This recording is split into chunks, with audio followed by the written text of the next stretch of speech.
মাংসপেশি থাকে হঠাৎ করে টেনে ধরে, বিশেষ করে ভোর রাতের বেলা।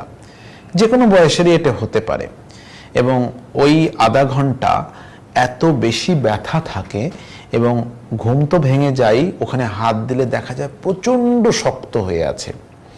এটা আসলে বৈজ্ঞানিক ব্যাখ্যাটা একটু দিতে চাচ্ছি। এটা আসলে কোনো রোগ নয়, এটা আমাদের নর্মাল জীবনযাপনেরই একটা অংশ। দেখুন, আমাদের হৃৎপিণ্ডে কিন্তু অল টাইম একটা পাম্প চলছে। আমরা এখানে হাত দিলে কিন্তু একটা শব্দ পাচ্ছি, এটাকে আমাদের হার্ট বলে, হৃৎপিণ্ড। ঠিক তেমনি আমাদের হাঁটুর পিছনে যে কাপ মাসেল বা একটা মাসেল বাল্ক রয়েছে, ওটাকে বলে আর্টিফিশিয়াল হার্ট। ওখানেও কিন্তু আমাদের মনের অজান্তেই সব সময় একটা পাম্প চলছে, পাম্প দিচ্ছে ওই জায়গার আর্টিফিশিয়াল হার্টটা, ওই মাংসপেশিগুলো। এটার বেসিক ব্যাখ্যাটা কি, আমাদের দেহের যখন রক্তটা, দূষিত রক্তগুলা আমাদের পায়ের থেকে প্রথমে এসে ওই কাপ মাসেলে জমা হয়। কাপ মাসেল নির্দিষ্ট সময় পর পর ওটাকে পাম্প করে হার্টের দিকে প্রেরণ করে শুদ্ধ করার জন্যে। এবং এই যে কাপ মাসেলে মাংসপেশিতে রক্তগুলো জমা হচ্ছে, এই মাংসপেশি কন্ট্রাকশন এবং রিল্যাক্সেশন প্রতিটা ক্ষেত্রেই কিন্তু আমাদের ক্যালসিয়ামের প্রয়োজন। ক্যালসিয়ামের কারণে মাসেল কন্ট্রাকশন করে, ক্যালসিয়ামের কারণেই মাসেল রিল্যাক্সেশন হয়। যদি কোনো কারণে আমাদের দেহে কখনো কিছু সময়ের জন্য ওই মাংসপেশিতে ক্যালসিয়ামের ঘাটতি হয়, তাহলে কিন্তু এই মাসেল কন্ট্রাকশন এবং রিল্যাক্সেশন দুটোই বন্ধ হয়ে যায়। এবং এটা কিন্তু সবই চলছে আমার মনের অজান্তেই। হার্ট যেমন অটোমেটিক্যালি পাম্প করছে, কাপ মাসেলও অটোমেটিক্যালি পাম্প করতে যাচ্ছে 24 ঘন্টায়।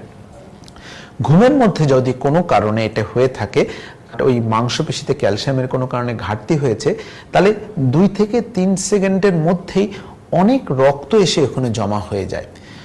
একটা নির্দিষ্ট রক্ত জমা হলে ওই কাপ মাসেল প্রতিবার চাপ দেয়, রক্তটা চলে যায় উপরের দিকে হার্টের দিকে বিশুদ্ধ করার জন্য। আবার কিছুক্ষণ পরে যখন আবার রক্ত আসে, আবার চাপ দেয়। বাট যদি কোনো কারণে আমাদের ওই সময়ের জন্য ক্যালসিয়ামের একটু ঘাটতি হয়, তাহলে কিন্তু ও আর কম্প্রেশন দিতে পারে না। ইন দ্য মিন টাইম আমাদের মধ্যে কিন্তু ওখানে এসে রক্ত জমাই হয়ে যাচ্ছে এবং কিছুক্ষণ পরে যখন ক্যালসিয়াম আমাদের অন্যান্য সোর্স থেকে ক্যালসিয়াম মাংসপেশিতে আসে, তখন আমাদের ওই মাংসপেশি দেখে যে ওই জায়গায় যেটুকু রক্ত ও নর্মালি পাম্প করতো, তার তুলনায় বেশ কয়েক গুণ রক্ত বেশি জমা হয়ে গেছে এই কয়েক সেকেন্ডের মধ্যেই।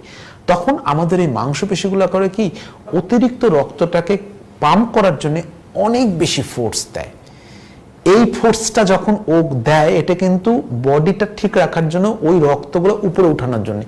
ঠিক ওই মোমেন্টে কিন্তু আমাদের ওই জায়গার মাংসপেশিগুলো প্রচণ্ড কম্প্রেশন হয় এবং আমাদের ঘুম ভেঙে যায়। এবং আপনারা ওই সময় ওখানে হাত দিয়ে দেখবেন ওই জায়গাটা কিন্তু অত্যন্ত শক্ত থাকে। এই শক্তটা থাকে কারণ ওই মাংসপেশিগুলো অটোমেটিক্যালি চেষ্টা করছে বডির মেকানিজম অনুযায়ী উপরের দিকে পাঠানো। 2 থেকে 3 সেকেন্ড পরে কিন্তু ওটা আবার রিল্যাক্স হয়ে যায় এবং ওই যে 1 থেকে 2 বার এক্সট্রা চাপ দেয় মাংসপেশি কাপ মাসেল রক্তটাকে উপরের দিকে ওঠানোর জন্য, ওই ইফেক্টটাই কিন্তু পরবর্তীতে 2 থেকে 3 দিনও কারো কারো ওই ব্যথাটা থেকে থাকে। বাট এটা কোনো রোগ নয়।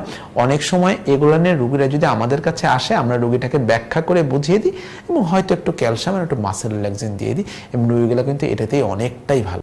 হাড় সমস্যার যে কোনো সমাধান জানতে ইউটিউবে ডাক্তার দিবাকর সরকার নামে আমার একটি চ্যানেল এবং ফেসবুকে আমার একটি পেজ রয়েছে। আমার চ্যানেলটি সাবস্ক্রাইব করুন এবং আমার পেজে লাইক দিন।